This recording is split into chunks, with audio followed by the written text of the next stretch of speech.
ஆளுநர் ரவி அவர்கள் ஹேட்ரிக்னு சொல்லுவாங்கல்ல, இது 3வது ஆண்டு ஹேட்ரிக் அடிச்சிருக்காரு. அது எதுல? இந்த பிள்ளைங்க எல்லாம் பரீட்சைக்கு போகும், பரீட்சைக்கு போயிட்டு படிக்காதுங்க, படிக்காம போயிட்டு டீச்சர் கிட்ட இல்லன்னா அம்மாட்ட ஏதாவது ஒரு கதை சொல்லுங்க. சுண்டு விரல்ல வலிக்குது, வயிறு சரியில்லை, பல்லு வலிக்குது, ஏதாவது கண்டுபிடிக்க முடியாத காரணம் சொல்லி வீட்டுக்கு ஓடியாந்துருவாங்க. அததான் நம்முடைய ஆளுநர் 3 வருஷமா செஞ்சு ஹேட்ரிக் அடிச்சிருக்காரு.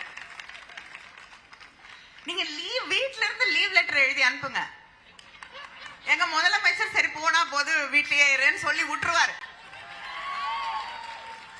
அதனால நீங்க எதுக்கு அங்கிருந்து வந்து அப்புறம் பாதியில ஓடுறது? எங்களுக்கு பழகிடுச்சு. எங்களோட எதிரிகள் எல்லோரையுமே புறமுதுகிட்டு ஓட செய்து பழகிய இயக்கம் திராவிட முன்னேற்ற கழகம்.